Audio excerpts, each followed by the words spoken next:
Latin അമേരിക്കയിലെ football മാമാങ്കത്തിന് കളമൊരുങ്ങാൻ ഇനി മണിക്കൂറുകൾ മാത്രമാണ് അവശേഷിക്കുന്നത്. ആ മത്സരങ്ങൾ എങ്ങനെ കാണാമെന്നതാണ് ഇപ്പോൾ ഫുട്ബോൾ ആരാധകരുടെ മുഴുവൻ ആശങ്കയും. കോപ്പ അമേരിക്ക ടൂർണമെന്റിന് ഇന്ത്യയിൽ സംപ്രേഷണമുണ്ടോ? മൊബൈൽ ഫോണിൽ എങ്ങനെ മത്സരങ്ങൾ കാണാം? ഈ കാര്യങ്ങളാണ് നമ്മൾ ഈ വീഡിയോയിൽ പറയാൻ പോകുന്നത്. വീഡിയോയിലേക്ക് കടക്കുന്നതിന് മുമ്പ് നിങ്ങൾ ഇതുവരെ ചാനൽ സബ്സ്ക്രൈബ് ചെയ്യാത്തവരാണെങ്കിൽ ഇതുപോലുള്ള കൂടുതൽ ഫുട്ബോൾ വാർത്തകൾക്കായി ഈ ചാനൽ മറക്കാതെ സബ്സ്ക്രൈബ് ചെയ്യൂ. കുറച്ചു നാളുകളായി സോഷ്യൽ മീഡിയയിൽ പ്രചരിക്കുന്ന വാർത്തയാണ് കോപ്പ അമേരിക്ക ടൂർണമെന്റ് സോണി സ്പോർട്സിൽ സംപ്രേഷണം ചെയ്യുന്നു, ഫാൻഗോഡിൽ സംപ്രേഷണം ചെയ്യുന്നു എന്നൊക്കെ. സത്യാവസ്ഥ എന്തെന്നാൽ മത്സരം തുടങ്ങാൻ ചുരുങ്ങിയ സമയം മുന്നിലുള്ളപ്പോഴും ഇവരാരും ഇതുമായി ബന്ധപ്പെട്ട ഒരു ഏഡ് പോലും പുറത്തുവിട്ടിട്ടില്ല.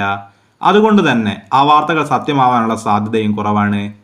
നിലവിലെ സ്ഥിതി അനുസരിച്ച് ഇന്ത്യയിൽ ടെലിവിഷനിൽ ഒരു ചാനലിലും കോപ്പ അമേരിക്ക ടൂർണമെന്റ് സംപ്രേഷണം ചെയ്യാൻ സാധ്യതയില്ല. ഇനി അവസാന നിമിഷം എന്തെങ്കിലും ഒരു മാറ്റം സംഭവിക്കുകയാണെങ്കിൽ തീർച്ചയായും നമ്മുടെ ചാനലിലൂടെ അത് നിങ്ങളെ അറിയിക്കുന്നതായിരിക്കും. മൊബൈൽ ഫോണിൽ ഈ മത്സരങ്ങൾ കാണാൻ ആഗ്രഹിക്കുന്നവർ താഴെ കൊടുത്തിട്ടുള്ള നമ്മുടെ ടെലഗ്രാം ഗ്രൂപ്പിൽ മറക്കാതെ ജോയിൻ ചെയ്യൂ. കോപ്പ അമേരിക്ക ടൂർണമെന്റിന്റെ ആവേശം ആരാധകരുടെ ഹൃദയങ്ങളിൽ അലയടിച്ചു കൊണ്ടിരിക്കുകയാണ്. ഇനി മണിക്കൂറുകളുടെ കാത്തിരിപ്പ് മാത്രം ബാക്കി. കൂടുതൽ ഫുട്ബോൾ വാർത്തകൾക്കായി ഈ ചാനൽ മറക്കാതെ സബ്സ്ക്രൈബ് ചെയ്യൂ.